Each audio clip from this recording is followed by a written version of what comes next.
was, right? What we have to understand about hip-hop history is that once it leaves the Bronx and once it leaves New York, it becomes regional.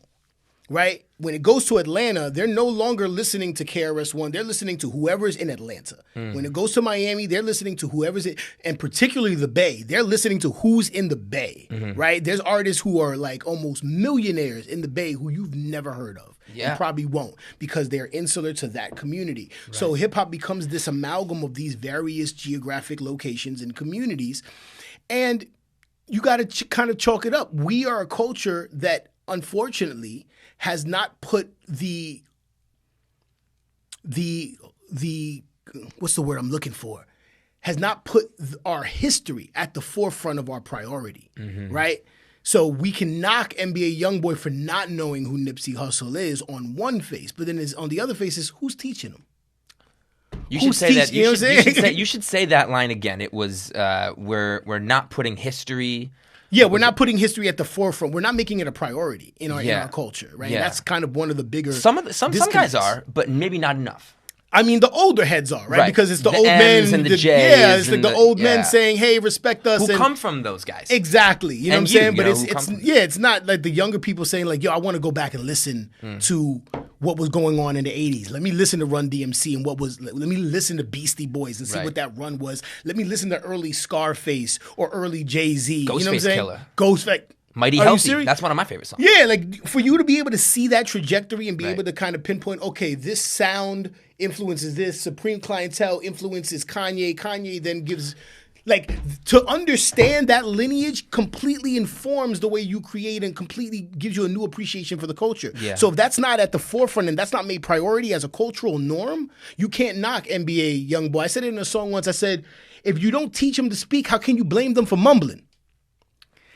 You know what I'm saying? That's a great line. Like we that are not. Might be one of my new favorite lines. We're not teaching them who to listen to and why they're important in the culture. So you can't blame them for not knowing. And then what happens is you get the clickbait of this rapper kind of played this other rapper because he didn't know who he was. And then it becomes this toxic energy that doesn't need to be there only because the artist was misinformed or not educated. You know what's crazy?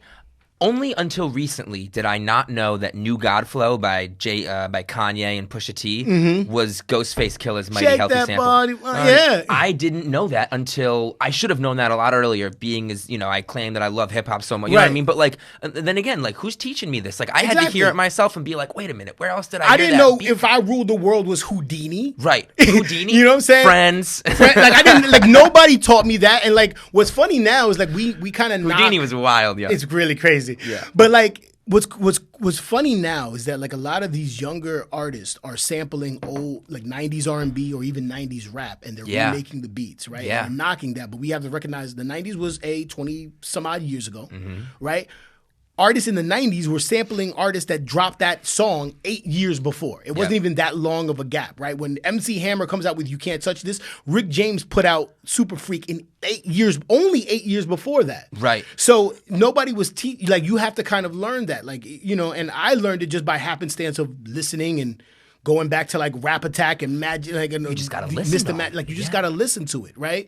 But you have to want to. You have to want to. Otherwise, you need somebody who can kind of guide you. We need our OGs, right? That's why I love hip hop podcasting first and foremost, right? Like just because you have these conversations that we wouldn't have anyway. And hip hop is a real weird kind of culture because it's like studying superheroes and putting it in the framework of sports, right? Like these are the two worlds where like you could kind of like.